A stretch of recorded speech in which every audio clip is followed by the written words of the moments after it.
Good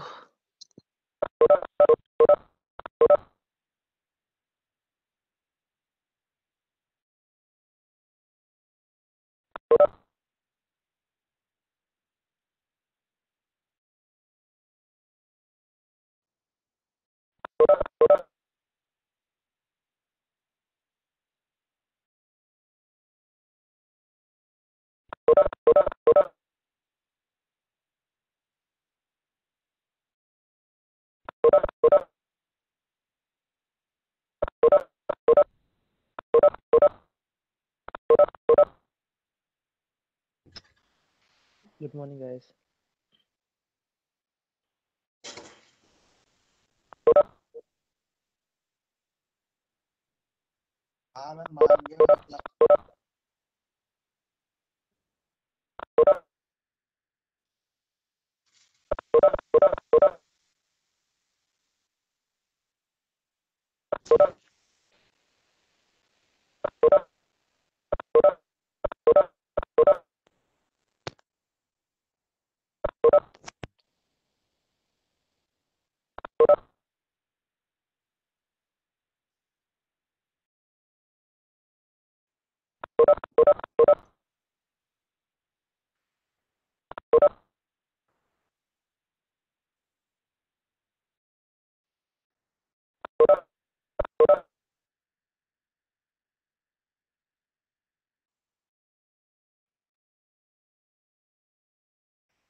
Good morning. Let me just enable the attendance.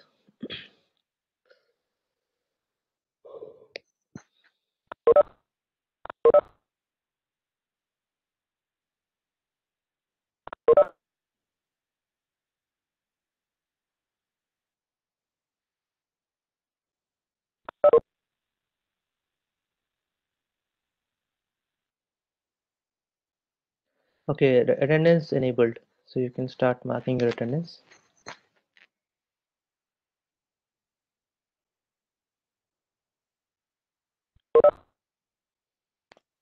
Good morning, everyone.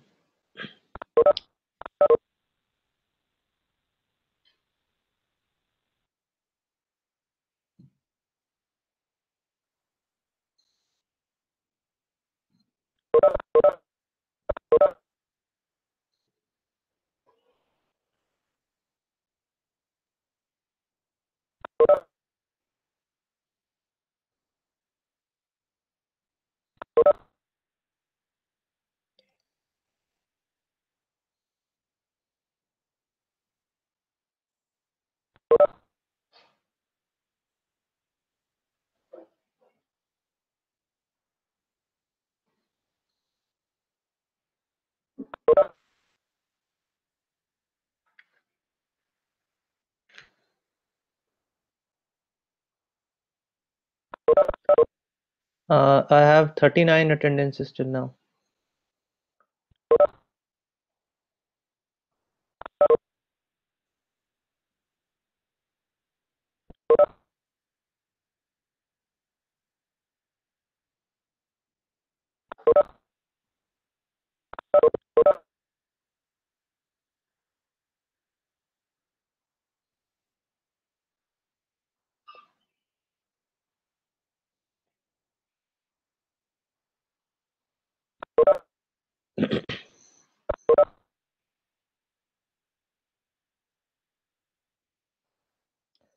Okay, who are the shepherds for today? I am. I am one of them. Yeah, please put it on chat, okay, so that everyone knows. And I have to pick one more, right? Just a minute, I will pick one.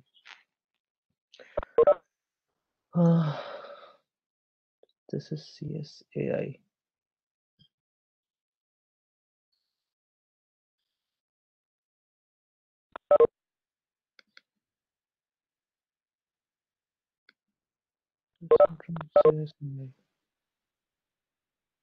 Evuri Ashok Reddy, are you there?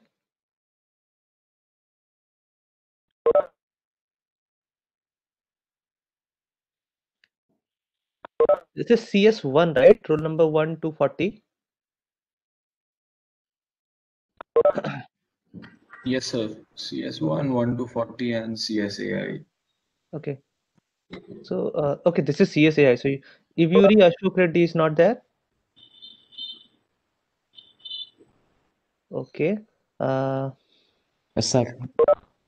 You're there, Ashok?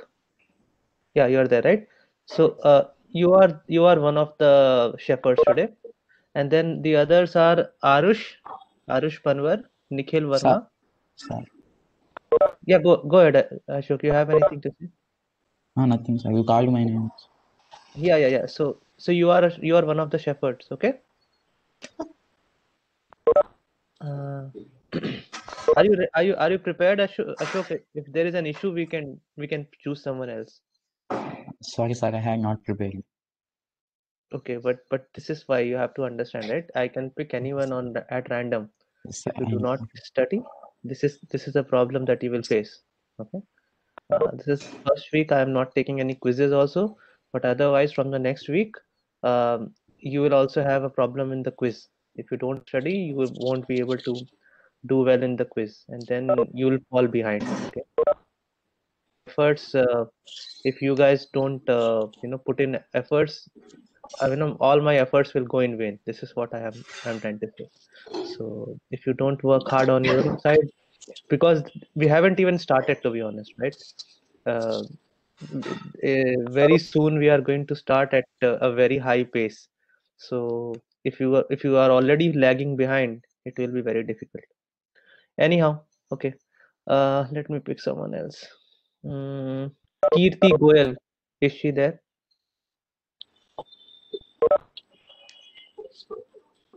Kirti Goyal, Sir, are you there? yes, sir, but I have issue some. Okay, so you Sir, you can't. Yeah, go ahead. So my English is weak, तो थोड़ा हाँ हो ठीक है, जाए. It's okay see you have to learn, आपको सीखना होगा धीरे धीरे. Okay, so wherever you feel that whatever English you know, okay, this is something you have to understand. Whatever English you know, it may not be grammatically correct. Okay, whatever English you know, and if at some point you feel I cannot express it in English, just say it in Hindi. Okay, some other shepherd, if there is anyone who cannot understand Hindi, just ping on the chat. Some other shepherd will translate it in English. Okay, but start speaking Kirti. Okay, this is the only way you will learn. Okay, Sir, आपको I नहीं try. आप हाँ, अगर नहीं आए आपको समझ में, आप हिंदी में बोल सकती हैं. Okay, Okay, it's right. You know Hindi. What is your mother tongue? Hindi, sir. हाँ, okay. Fine. So if you do not get it, just speak in Hindi. Some other shepherd. Okay. Do you have any other shepherd who understands Hindi? Yes, sir. हाँ. So Yes, sir. just ठीक है. So अगर कीर्ति को हिंदी में बोलना पड़े, आप उन्हें बोलने दीजिए. आप उसका उन्होंने जो भी बोला हो आप ट्रांसलेट कर दीजिए. Just translate it for Yes, everyone. sir. We can Okay. translate. Yeah. हाँ. So Kirti, please don't be scared. आप लैंग्वेज की वजह से मत रुकिए. ओके, आपको Okay, जितना sir. भी बोलना हो आप बोलिए. ठीक है. Okay, sir. हाँ. Thank So you. just one more thing.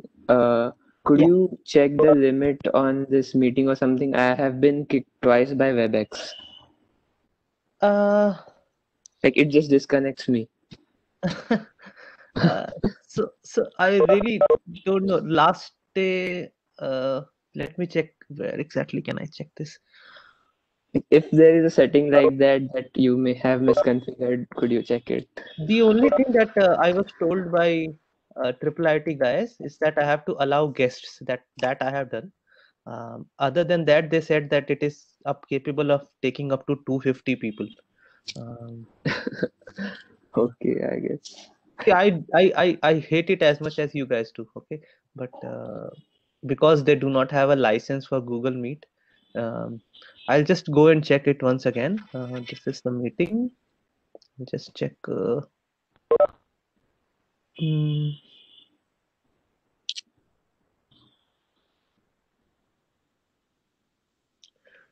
Where do I check it? Preferences. Meetings.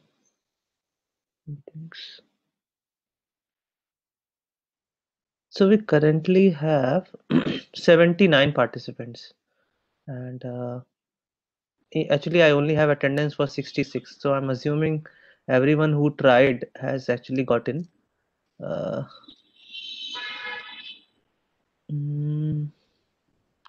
Again, right, as far as I know, there is really no setting here to ban the number of people or something like that. Let me just edit the entire series. I'll check it for the other batch because this meeting has already started. Let me just check if there is any setting there. Audio connections, allow attendees. Agenda, no. Scheduling options.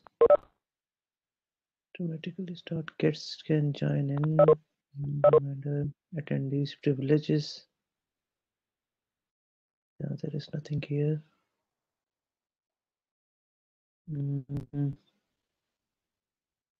Yeah, there is actually no such setting here where it puts a limit on the number of participants. That is what I was looking at. But please do drop Okay, we'll continue. yeah, so drop me an email. What I will do is all of you guys who have been ever kicked out from a meeting, not just in this lecture but previously as well, please drop a collective email to me. What I will do is I'll just forward this email to head IT because this is the whole point of using WebEx. If it starts kicking out participants, we can have it up to 100 people anyhow on Google Meet. So the whole idea of having it on WebEx is because it can take in more than 100 people. So anyhow, sorry to those guys who have been kicked out. We will put the discussion on YouTube. It is already enabled. I'm not sure what attendance form you are trying. Just make sure the date is the correct date. Okay, don't try to yeah, don't try to put your attendance from some other just check up the dates, okay, on these forms. Everything will be the same. The only thing that will change is the date. Whenever I send you these forms, just check the date. Okay guys, so sorry, I just lost. So Kirti is one of the shepherds. Who are the others? Sorry, Arush, So I am. Pranav, Arush, Vatsal, right? And Pranav, Arush, Vatsal. There's one more. Who's the Sir, Kirti? I am Nikhil Verma. Okay, so Nikhil. So Nikhil, Pranav, Arush, Kirti, and Vatsal.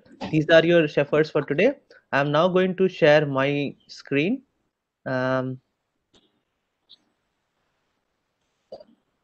Share.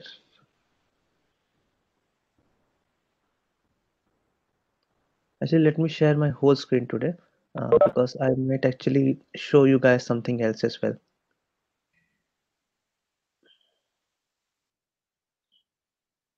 Can you guys see my screen, shepherds? Yes, sir. Yes, Sir. Oh, but actually, I'll have to. Yes. I should actually share my window only because otherwise, as soon as I'll come here, the screen will disappear. So let me share that particular window, application window, this one. Okay. So we have already discussed, I think, some of it yesterday. So for example, we discussed the role of BIOS, we discussed the role of bootable devices. If anyone has any queries related to that, please, this is the time to shoot, otherwise we'll move ahead. Okay, so then we'll move ahead. Of course, you can still ask me questions on email, but for the discussion, we were actually discussing this part, that what does the term kernel mean? How is it different from the terms operating system and device driver? So let us start from this question, and then we can move, we can move down. So let's start from this question. Shepherds, this is the question to you. Let's start. Okay, I'm going to mute myself.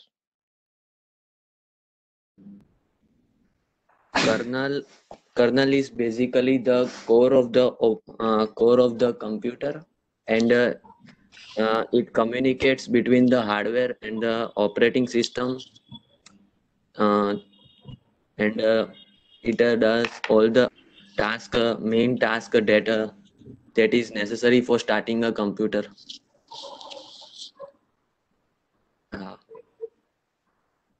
Yeah, so kernel is basically a part of the operating system. It is the actual part which like supervises and makes sure that everything can talk to each other, like hardware can talk to software, and operating system is kernel along with device drivers and all the softwares that you use, like let's say the control panel and stuff like that. That is the operating system, and device drivers are specific softwares given by the a manufacturer of that hardware. For example, if you are using a graphics card manufactured by NVIDIA will give you a program or a driver which can talk to the kernel and the operating system, which will allow you to use the particular device. That's why it's called a device driver. In Linux, the device drivers are all packaged in the kernel, and in Windows, you have to install the device drivers manually on top of the kernel. So kernel is a system program that controls all programs running in the computer. Kernel is like, it basically acts as a bridge between the program and the hardware. Anyone, any queries? You can ask Yes. now. Sir, to all the shepherds, I wanted to ask if suppose I have 8 GB RAM and I want the computer to utilize only 4 GBs of RAM. So, can I do it? And if yes, will it be the job of kernel or device driver?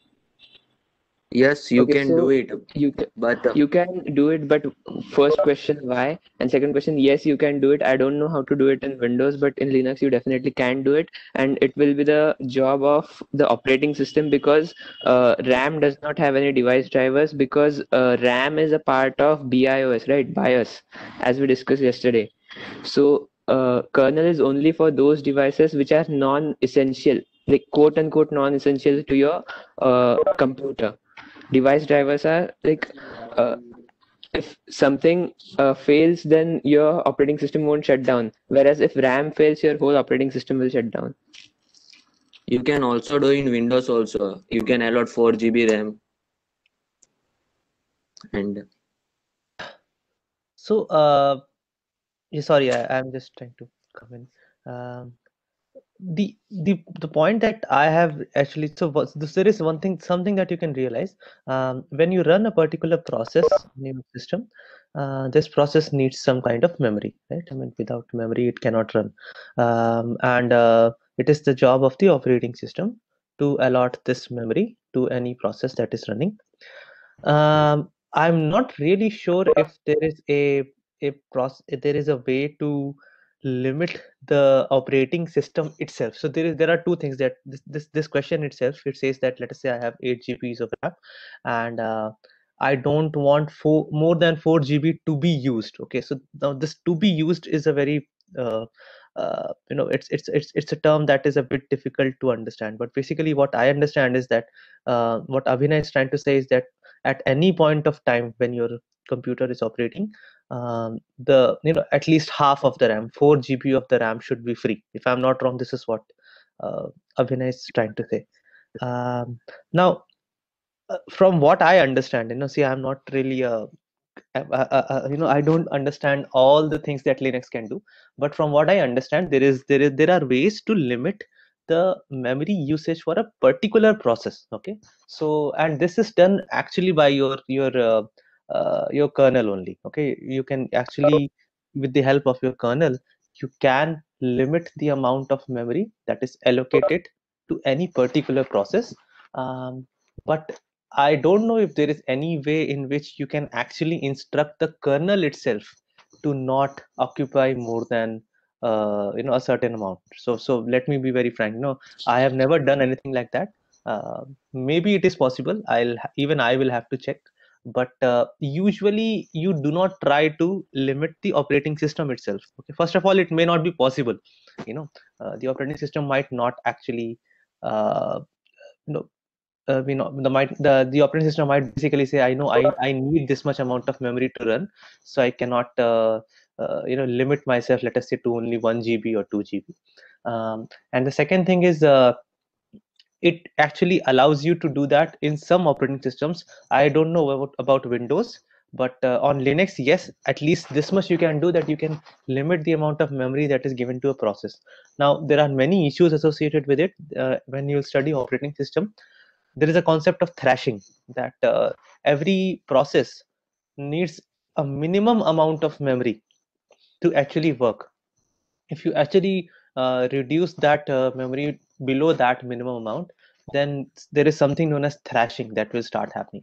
So again, I do not know if I there is some mechanism to limit the memory, but I'm not sure whether uh, there are any minimum limitations or not. That I'll have to go and check the system calls itself. What are the parameters to those system calls? So basically the idea is that you can limit memory. You can actually control the amount of memory that is used while your computer is running, but fine tuning it to a level where I say, no, nothing should be allowed beyond 4 GB, that is a very difficult task. I'm not saying it is impossible, because I'm probably not the kernel expert. There might be some way to do it, there might be some hacks to do it, but from a general user perspective of a kernel, first of all, it is not recommended to regulate your memory management to that fine grained level, because there are so many things in memory management that will become a headache for you. Second, sometimes, if you feel that there is a particular process which is actually taking far too much space, for that you can actually look at the documentation of certain commands. We are not going to go into that direction, but there are certain commands with the help of which you can actually do that. Uh, sir, So okay. I wanted to clarify myself. When I said that you can limit, I don't mean you can keep a certain amount free. I mean you can block a certain amount. So if you have 8 GB RAM, you can block 4 GB, and therefore you'll be able to use 4 GB. So what Okay. do you mean by block? I mean, that is the point. So you can create a RAM FS. Oh, okay. That is not So blocking. You are that's still blocking. No, like a kernel cannot use it any longer. If you create a RAM FS for, let's say, 4 GB, kernel won't be able to use it. But what will you use the RAM FS for? Nothing. We can just keep it a blank, empty, or just Yeah, store so- random. We are not storing anything there. It's just kernel just allocates that much space and just leaves it Yeah, alone. that is essentially saying you write a loop in a program that doesn't do anything, and No, you but leave loops it. are unpredictable. No. I'm saying, if you write a loop in a program that doesn't do anything, let me clarify this.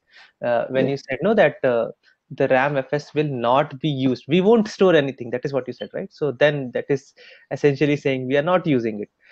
What I'm trying to say is, this you are actually using it. You have to understand it. It's not like you are not using it. No, You are we are using. using it, but we are blocking the kernel from using 4 GB. That's what I mean. No. Who created the RAM FS at the first place? Who will create RAM FS? How will you create RAM FS in the memory? Okay, the kernel, yeah. Right? So it is the kernel allowed you to do that, right?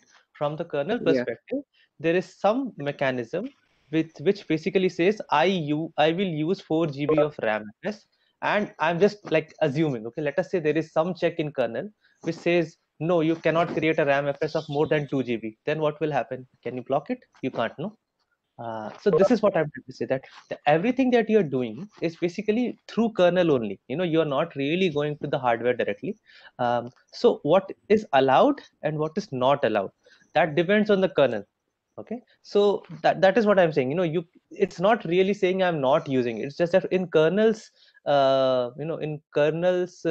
perspective, you are using it for something. That is up to you whether you use it or not, right? But for the kernel, uh, kernel doesn't understand that that space is lying vacant, right? In kernel's bookkeeping, that space is used for RAMFS. Do you understand the point? That it's Yeah, not but really yeah, I looked at it as if it would be blocked from the kernel, but yeah, I guess that makes sense as well. right. So blocked is the part that, so basically what it says that, let us say I have I take 12 bytes of storage in my main memory, and that 12 bytes is given to process A. Now kernel is not going to go and change those 12 bytes, right? I mean, that 12 bytes are blocked by process A. It's not like kernel will come up randomly and say, hey, vacate those 12 bytes, I know, I'll put something else. There is a process of swapping, but Yeah, until this technically process you is do have executing, steps. right? Until this process is executing, kernel is not going to intervene. That memory is allocated to that process, and now it is that process's memory space. The kernel will not come and intervene. In fact, if it starts intervening, the whole, it's like a dictator. Kernel is not a dictator. Kernel is a manager. So that is why, the reason it doesn't intervene in your 4 GB of RAM FS is because it is not a dictator. If it gave you 4 GB, you will have 4 GB. Yeah, and it's Yeah, That's sir. blocked. That's why I thought. And technically, that 4 GB won't be put in swap as well because RAM FS is strictly in RAM that is by correct, right? specification. It is RAM FS, and that is fine. Anyhow, and so and yeah, Nehal, and there was a question that you said. Yeah, so this is what I said. So basically, the way we actually limit it to 1600 MB is because it is possible to do this for a particular process. Okay, for a particular process, I can limit the amount of memory it takes, and that is a straightforward thing. So, but doing it for the kernel itself, I don't know whether it is possible or not. Let me be very frank. I don't think it should be, and even for a particular process, right? So let us say if you try to give your VM less than 100 MB, I'm pretty sure VirtualBox will say no, that is not allowed. Okay, there has to be some minimum. There has to be some minimum value. I'm not sure what that minimum value is, but for any process to run, there has to be a minimum amount of memory that is required, and below that, the process cannot run. So there will be some amount that's of memory that is just required every to run virtualization.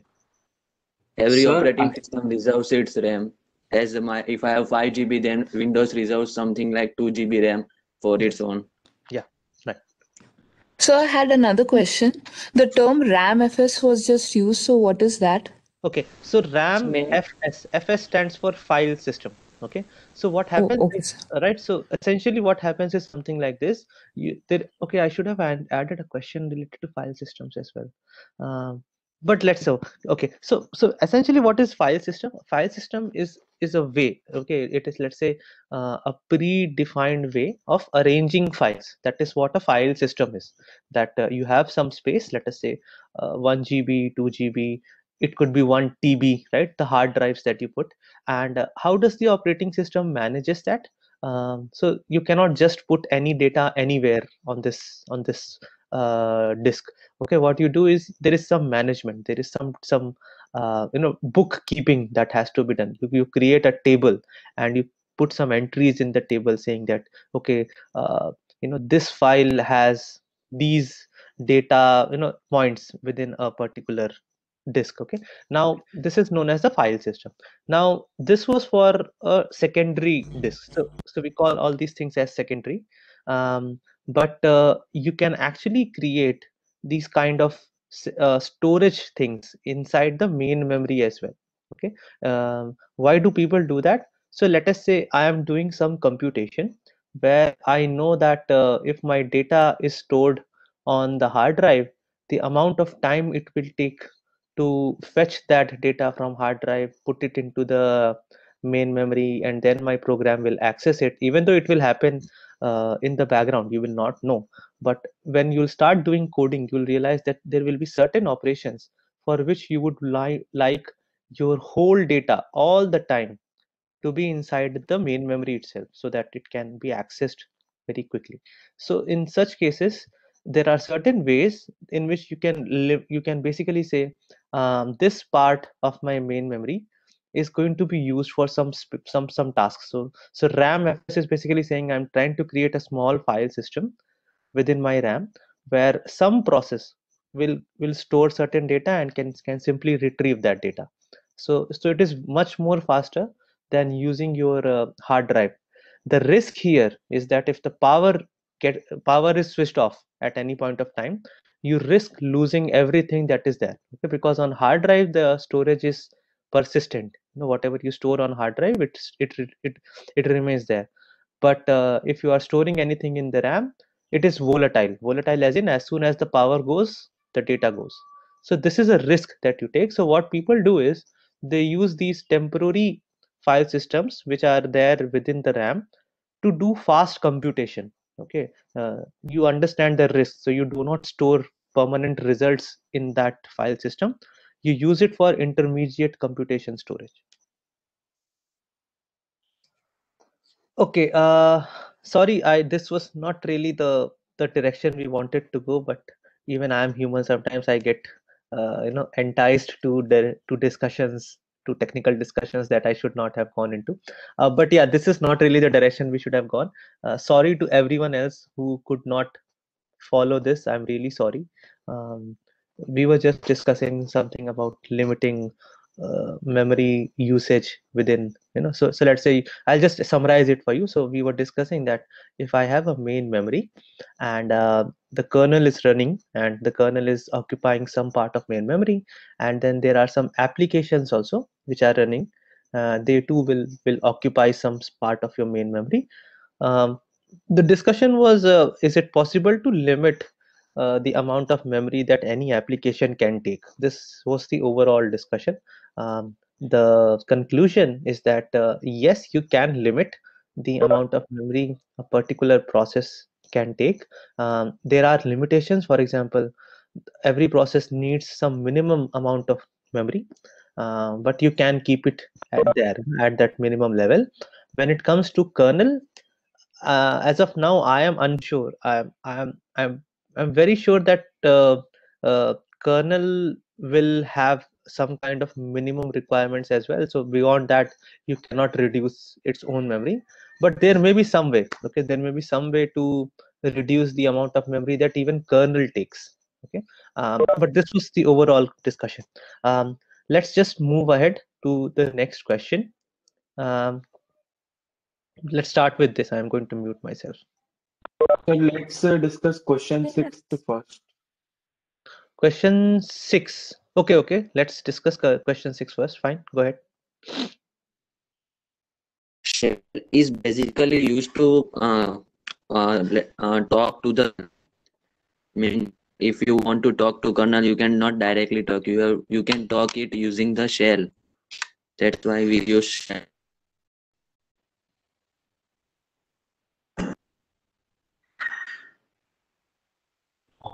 So what is that? Shell is basically a program, and it allows you to give the system calls to kernel. So shell has some predefined codes, and if you give commands to the shell, it will then make a system call to the kernel, and then kernel will accept those requests and talk with the hardware and get the request done.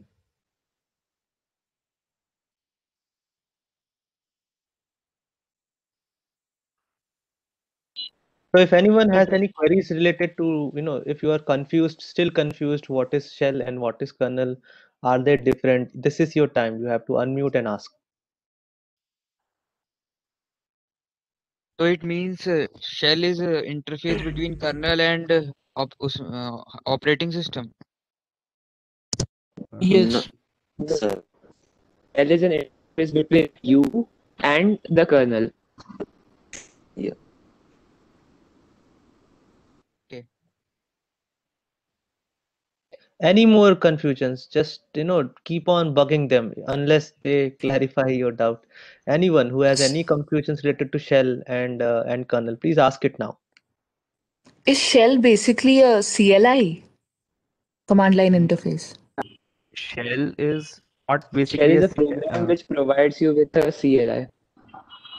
Okay, okay.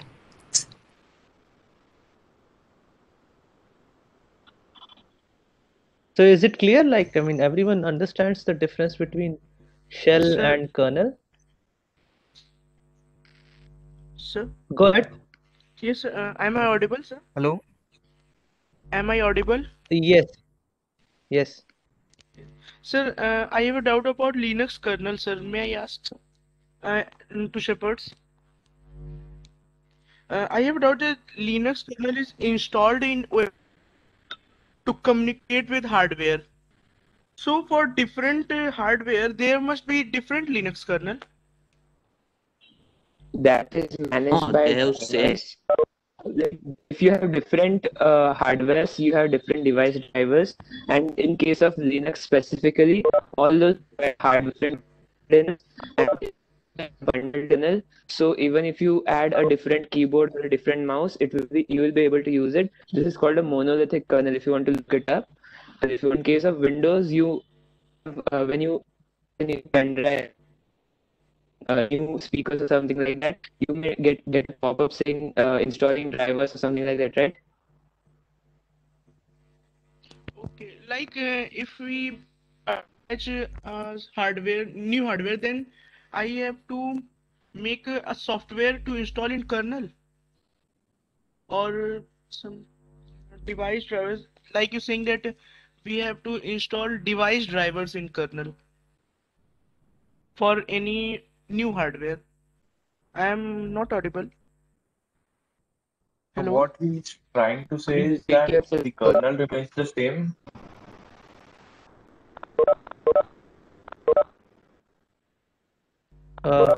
Guys, can you hear anyone? Yes, sir. Yes, Yes, sir. You are sir. audible.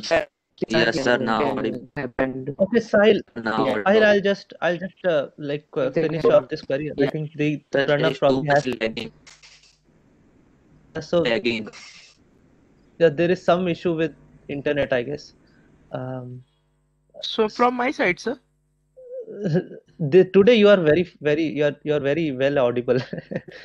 So the question okay, sir, let me just answer it so that, because I think the shepherds are having some internet to Sir, create a you new. are yes, sir. I'm not audible. Audible, Sir, you're audible. sir. Lagging. So voice is lagging, sir. Okay, I'm not sure whose internet connection is the problem. Okay, so I'll just speak. If you cannot understand, you can ask again. So the idea is this: if you are creating a new hardware, yes, you will have to create a program. That program has to that program is made specifically for every operating system. So it means that if you want your hardware to run. Sir. Okay, let's just a minute. Voice is lagging, sir. I am unable to understand. It is lagging, I'm sir. not sure what is the problem. I have good internet speed, right? Sure. 90 It's lagging, Mbps or sir. something. So this is WebEx problem, I guess. Okay, we have not yet reached 100 actually. Aman, please, whomsoever is in touch with Aman, please tell him to join again. Oh, okay. Yeah, so sorry guys. Anshul, whatever you have shared, it's access denied to me. Anyhow, okay. Anyhow, so sorry guys, this is really not going the way I thought it would. But so please let us continue. Sahil, let me ask. So it was Sahil, right, who asked a question, and that I was trying to answer. Yes. So yeah, so this is the idea. If you create a new hardware, yes, you will have to create a program that understands that hardware. Okay, and that program is called device driver. You have to create a device driver for every operating system that you want your hardware to run on. So let us say you say, I want my device driver to run only on Linux, my hardware to run only on Linux, then you need only one device driver. If you say, I want my device to run on Linux as well as Windows, you need two device drivers. if you want them to run on Linux, Windows, as well as Mac, you need 3 device drivers for the same device. Okay, so and that's because when you write device drivers, you have to understand how the kernel of that particular operating system works. So that is why you will see that for certain printers, for example, you may not find a driver at all for Mac or for Ubuntu, because they have never made a driver for Mac or Ubuntu. They only thought that you will use the printer with Windows, for example. Okay, so they only give you a Windows driver.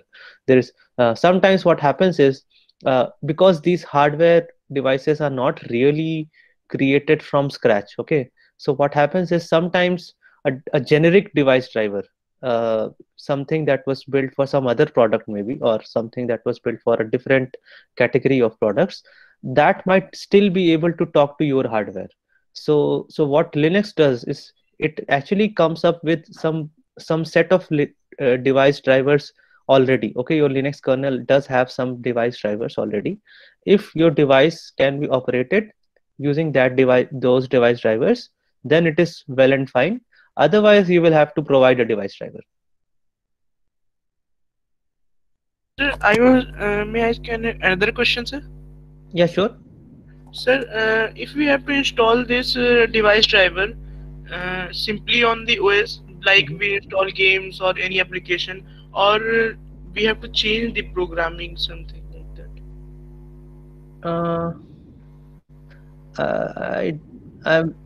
I didn't get the question. What change the program?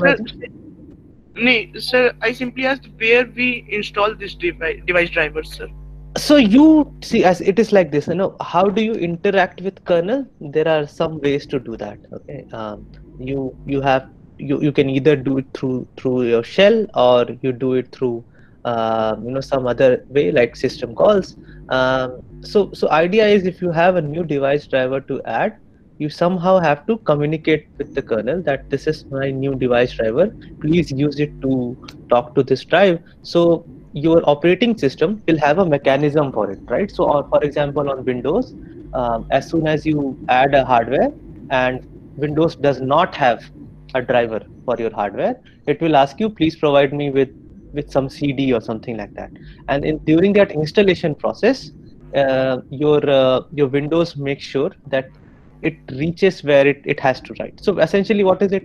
There is, you can actually add more stuff. I said, right? So a kernel does have the mechanism to use, so to plug in something more than what it already has. Okay, so you can always add more device drivers. It's just that it does actually come up with some device drivers by default. Okay, the Yes, most sir. common. So once I buy this Wi-Fi dongle and it comes with a CD. So when I install that in CD, there was device driver. It automatically installs the driver, and then it runs. Yeah.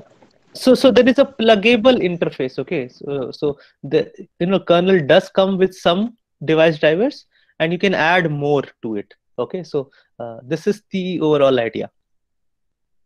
Sir, in the slides it was written that only the programmer can change the kernels, like any change in the kernel, only the programmer can do this. You as a user enable. No, not programmers. There is a set of team. Okay, at least for Linux kernel, there is a worldwide team.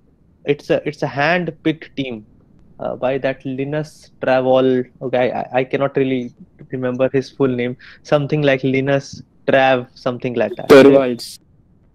Yeah. So that person is the person who's the head. Okay, he decides who's going to be on the team of people who you can also contribute. I mean, if you want, you can say that I want to contribute to Linux kernel. You can create what they call as a patch.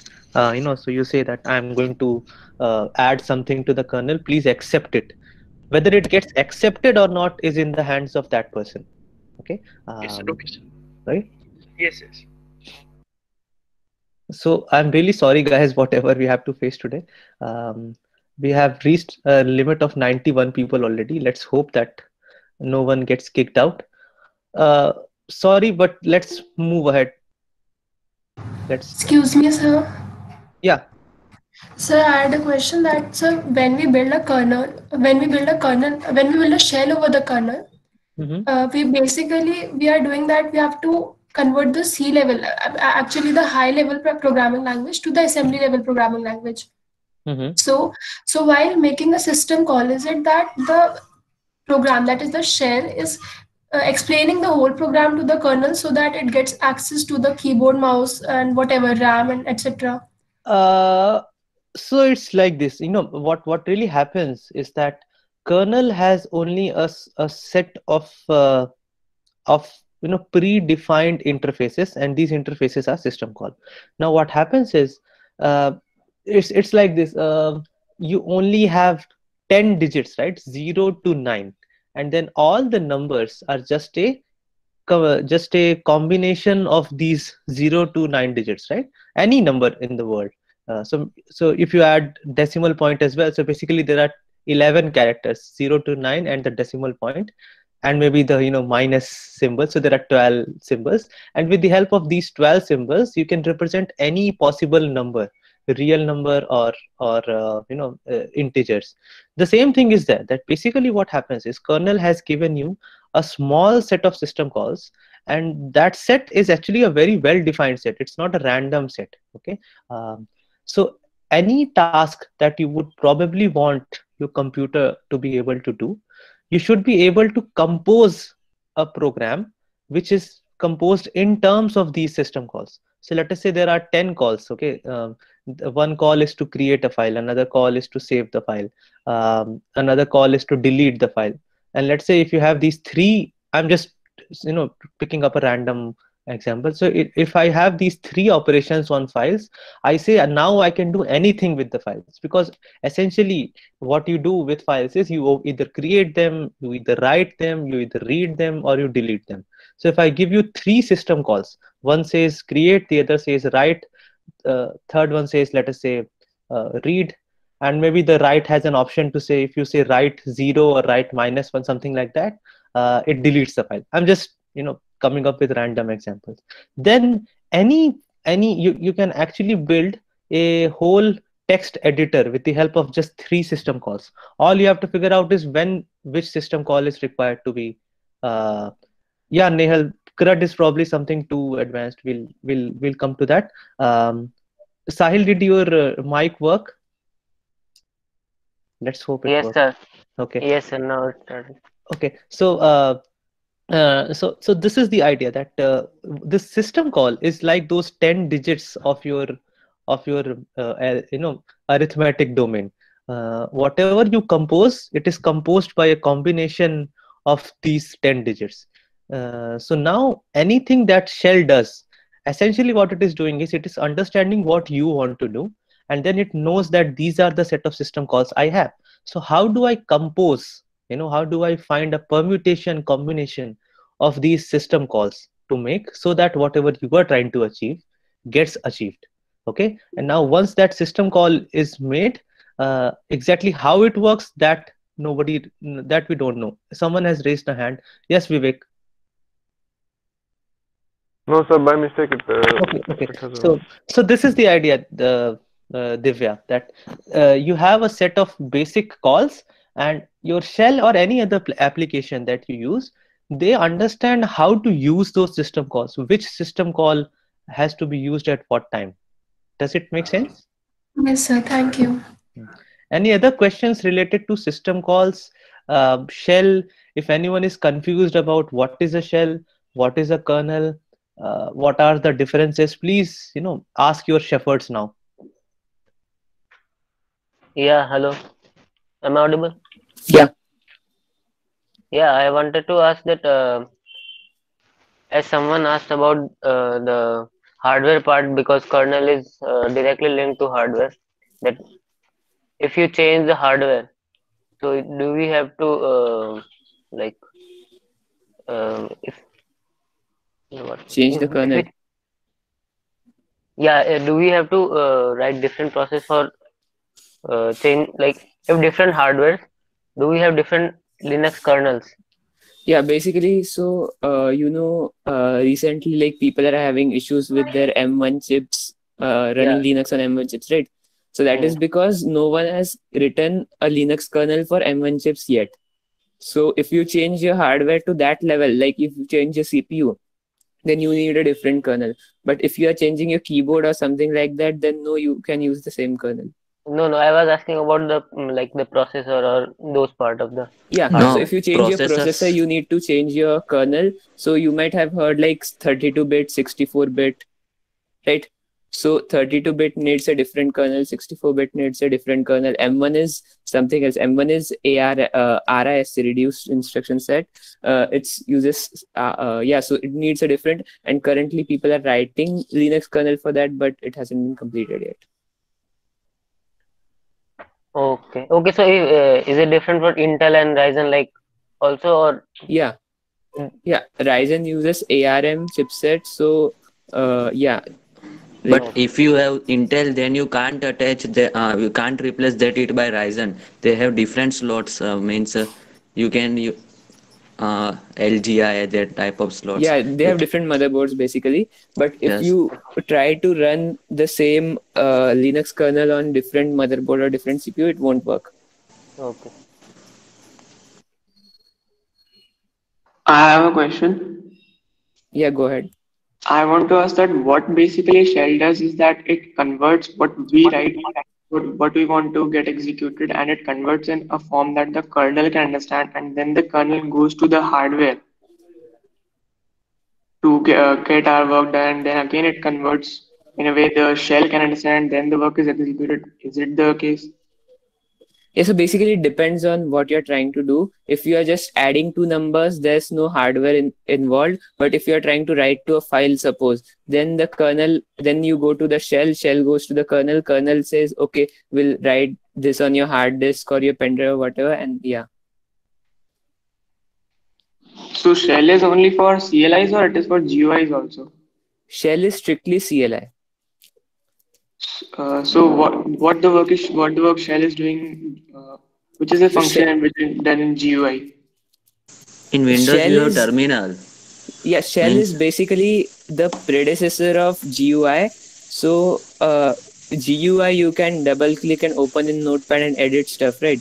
The same way you can edit stuff in shell using editors like Vim and stuff. You might remember reading the slides that Sir sent us yesterday, right? Yes.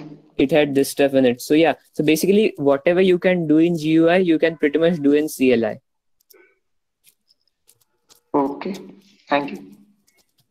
So why we are learning CLI if we are very comfortable with GUI? Basically speed and like the functions that CLI provides are much more than functions that GUI provides.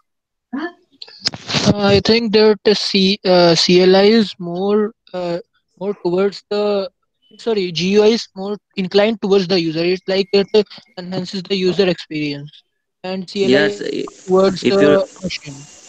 if you don't have any knowledge of coding, then GUI you can use GUI, but CLI is for some if you have some commands you want to run it, then CLI. But for what we are using is GUI. Okay, so let me just wrap up this discussion. So what happens is something like this.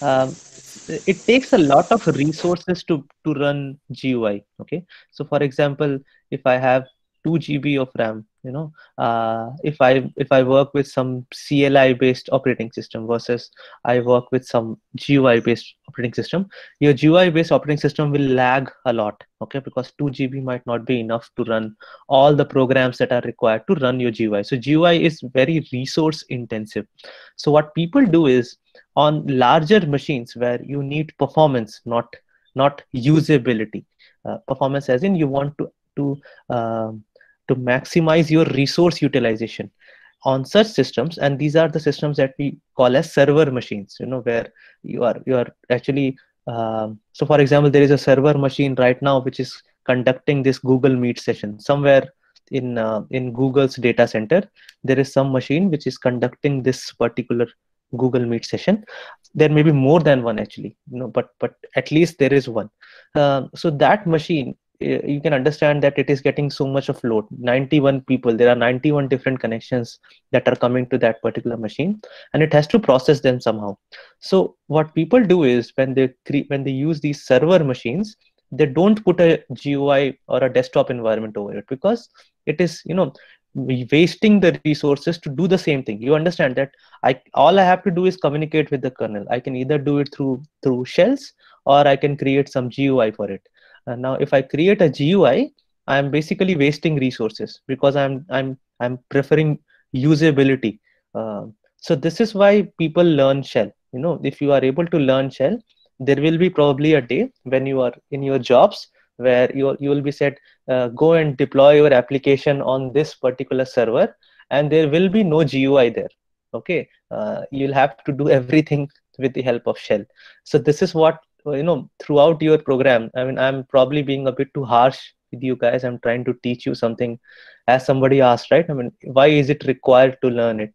Well, it is not required for a naive user to learn terminal based interfaces, because we have graphical user interface. But if you want to be a computer science or an IT engineer, it is better to be safe. Okay, if you are not given a task to deploy your stuff on Windows servers, which by the way is highly likely, you might end up operating a server that is running some form of Linux, and that too without any desktop environment. Then you'll need to know all those commands that we are talking about. Okay. Okay, sir. Sir, I want to ask that, so we have to learn CLIs only to save our resources like the RAM, or anything else? CLIs are in general more powerful than your GUI. Okay, this is another thing that you have to understand, that the amount of things that you can do with CLIs is usually much more as compared to your GUIs. Okay, this is another reason that it's not just performance; it's also the vastness of operations that can be composed using CLI as compared to GUI. Okay, sir. Thank you. So sorry guys, we have again run out of time, and I'm again, there's nothing really I can do with WebEx. We had to shift to Meet, and I just hope it will be better. So we'll pick up from wherever we are leaving it here. Whatever questions are left, we will do it tomorrow. Any volunteers for tomorrow? Anyone would voluntarily want to be a shepherd? Or I'll just pick 5 people at random tomorrow. Just, whatever you want. So I guess there are no volunteers. So that means that the sword is hanging. The sword is hanging on everyone's head tomorrow. Nehal, these are the two. These are the 2 videos for the week. There is nothing new. I knew that we won't be able to discuss this much in 2 lectures, so I only had 2 videos this week, and we have to discuss the same 2 videos. Okay, there's nothing new specifically for tomorrow. In fact, you can understand that the second video we have not really discussed that well. So we'll just pick up from there. Sir, can I volunteer again tomorrow? Sure, I'll be very happy. So Yeah, Pranav, okay then. Yeah, sir, I had one doubt regarding file system, sir, LVM. If it is a small doubt, we can probably take it, because we have already 10. We are past 10, or we will take the doubt. So we'll take it tomorrow then, no problem. Yeah, okay. We'll talk about file systems tomorrow. Anything else, guys? No, sir. Sir, yeah, go ahead. Sir, we get some kind of Microsoft Office, like Microsoft Meet capabilities with our college ID. So can't we do in that? Not with Microsoft. So this is what you get actually. Your college email IDs are on Google. So we have used something known as G Suite, Google Suite. Okay, so our college has bought license for G Suite, and this is why you have your emails which run on Gmail. But unfortunately, we have bought the most primitive version. And that primitive version only allows 100 people on Google Meet. It doesn't allow more than that. Sir, This we is get some kind of Office 365. In that, I saw Microsoft Meet, Microsoft Teams, I guess. I don't think we have Teams license. Microsoft Teams license is different from Office 360 license. Okay. So you have to buy it separately. We only have licenses for WebEx, and Google Meet is basically the default one that we get along with our G Suite license. And this has only a support for 100 people. So please, I'm just pushing you guys. Start dropping mails to whatever people out there are and Sir, ask them. I dropped it on the first day itself about like the WebEx. Sir said that it is done, like it has been rectified. No. Start asking authorities, because I'm only a temporary person here. But start asking your authorities to come up with licenses for Google Meet. Yeah, please don't say this. Yeah, I'm going to put it on YouTube. I'm not sure why I'm saying this. They'll probably pull me up anyhow. But still, I'm taking the risk. Ask the authorities to buy licenses for Google Sir, Meet. you have to edit the video then. It's okay. I don't care that much. Yeah, if they don't want me here, they'll actually tell me anyhow. But please talk to them and send them emails so that we can have a better interaction session. Yes. Sir, we can try Discord for once. What is the size for Discord? I've never. So we used to have. I've had attended online conferences on Discord, but I doubt that it can support more than 50 or 60 simultaneous people. No, sir, I looked it up. It has a limit of 5,000 people in voice chat. No, I guess it's So that's only the technical limit. We cannot, our internet connections cannot support that much. Yeah. people. 5,000. We are not even there at 500 level as of now, right? Even with the new Google Meet build, they have only started giving up to 250. So that 5,000 is something else. Maybe they can support 5,000 participants on the platform at one time. But sir, it's single person, sir. One person will say and others will just listen. I guess it's like that. Yeah, you cannot video call 5,000, but you can one can present and the rest can listen. Yeah. So not that like- way, actually, that way I thought of using YouTube Live, where I can Yes, see sir. YouTube Live and- is better. But see, this is the reason, right? It is not a one-to-one communication, one-to-many communication. It's basically discussion, and for discussion we need a forum like this. Anukul lab will happen at its usual time. Today's lab is more of an informal lab, so you'll be there. I will send you guys a meeting link. Again, it has to be a WebEx link only because we cannot support more than 100. I'll actually send you two links. I'll send you the Meet link as well as the WebEx link. If we breach 100 people, which actually we will, then we'll start with WebEx. Okay, if there are not enough people, we'll come back to Meet. But I'll send you a meeting link where we will have today's lab. And today's lab is an informal lab. So if you guys feel you do not want to come, it's perfectly fine. I would like you to come because there will be TAs. You can meet your TAs. From next week onwards, they are going to ask you a lot of questions. So let's just it would be nice if you meet them. But it's up to you. You can either come to the lab today or not. Anyone with any questions, or we'll just break? I have already overshot the time. Okay. Sorry guys, and thank you for being patient. Okay. Thank you, sir. Thank you, sir. Thank you, Thank you, sir. sir. Thank you, sir. Thank you, sir. Thank you, sir. Thank you.